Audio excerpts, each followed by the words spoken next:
오늘은 카지노 산업 바로 보기를 준비했습니다. 최근 우리나라에 있는 외국인 전용 카지노 업체들의 수익성이 떨어지고 있죠. 자, 이런 가운데 전 세계 카지노 산업이 어떻게 트렌드를 형성해 가고 있고 이 트렌드를 토대로 우리나라 카지노 산업이 다시 한번 일어서기 위해서는 어떤 점이 필요한지 알아보도록 하겠습니다. 자, 먼저 이런 걸 상상해 보도록 하죠. 자, 여러분들이 동창들 한 20명이 모여서 각각 100만 원씩 들고 카지노에 놀러 갔다고 가정을 해보겠습니다. 5시간 후에 만났을 때 과연 그 100만 원 가운데 돈을 딴 사람들이 몇 명이나 될까요? 아마 대부분 한두 명을 제외하고는 대부분의 사람들이 돈을 잃었을 겁니다. 바로 이것이 카지노 산업인 것이죠. 카지노는 절대로 고객들이 돈을 더 많이 따가게끔 설계를 해놓지 않습니다. 그렇기 때문에 카지노는 10년이 지나고 20년이 지나도 절대로 망하지 않는 산업인 것이죠. 그런데도 불구하고 최근 국내에 있는 외국인 전용 카지노 업체들의 수익성이 떨어지고 있습니다. 좋습니다. 2015년에는 메르스 때문에 외국인 관광객들이 적게 들어와서 그렇다고 쳐도 2014년 작년에는 왜 수익성이 떨어졌을까요?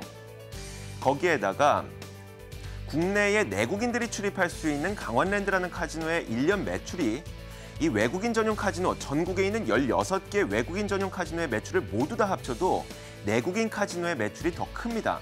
그렇기 때문에 단순히 외국인 전용 카지노의 수익성이 줄어든 것이 메르스 사태 때문이라고 단순히 치부해버리기에는 무엇인가 다른 이유도 있는 것이죠. 그것을 알기 위해서 우리는 카지노의 본고장 라스베거스로 가보겠습니다. 사실 라스베거스의 카지노 산업도 꾸준히 상승만 했던 것은 아닙니다. 라스베거스의 카지노 산업도 2007년과 2008년을 기점으로 소폭 주춤하기 시작했었고요. 그랬던 라스베거스 카지노 산업은 2010년을 기점으로 다시 한번 일어나게 됩니다. 이 2010년에 무슨 일이 있었을까요? 바로 라스베거스에서는 리조트형 카지노가 탄생을 했습니다. 리조트형 카지노라는 것은 이런 겁니다. 카지노가 단순히 갬블러만을 위한 것이 아니라 카지노를 방문하는 다양한 이 관광객들을 위해서 쇼핑과 공연 관람 그리고 나이트클럽 등 여러 가지 오락시설을 갖춘 종합 위락시설, 이것을 바로 리조트형 카지노라고 부르죠. 자, 이 리조트형 카지노 산업이 탄생을 하게 되면서 라스베거스에서도 주춤했던 카지노 산업은 다시 한번 일어서게 됩니다. 자, 이랬던 리조트형 카지노 산업, 실제로 라스베거스를 방문하는 관광객들을 대상으로 라스베거스를 방문하는 목적을 조사를 해봤더니 카지노를 방문했다는 사람들이 21%밖에 되지 않았습니다. 그 이외에 70%의 관광객들은 일반 관광과 패키지 여행 관광객이었죠. 그만큼 이제는 카지노 산업이 갬블러들을 위한 VIP 카지노 산업이 아니라 대중들을 공략할 수 있는 리조트형 카지노 산업으로 바뀌어야 된다는 것입니다. 실제로 이런 트렌드를 가장 잘 따라가고 있는 우리나라 기업을 찾아보면 바로 강원랜드가 있겠죠. 강원랜드에 가보신 분들은 다 알 겁니다. 바로 옆에 골프장이 있고요. 바로 옆에 스키장이 있습니다. 그리고 2018년에는 강원랜드에 워터파크가 개장한다고 하니까 2018년이 되면 강원랜드에서는 한 가족이 놀러가서 아버지는 카지노를 방문하고 어머니는 스키장과 골프장, 그리고 아이들은 워터파크에서 놀 수 있는 종합 위락시설이 되는 것이죠.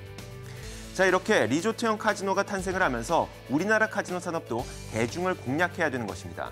하지만 여기에서 끝이 아니죠. 리조트형 카지노도 이렇게 탄생을 하게 됐을 때 전국적으로 산발되면 안 됩니다. 실제로 라스베거스를 방문을 해보면 카지노 스트립이라고 하는 6.8km의 큰 도로를 따라서 세계 최대 규모의 카지노들이 밀집되어 있습니다.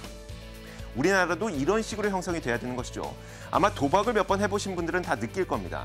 이쪽 테이블에서 갬블을 하다가 운이 떨어졌을 때 다른 테이블을 가야 되고요. 이쪽 카지노에서 갬블을 하다가 운이 떨어지게 되면 다른 카지노로 옮겨가야 됩니다. 라스베가스에서는 이 카지노들이 대부분 모여있기 때문에 이것이 가능하지만 우리나라에서는 그것이 불가능하죠.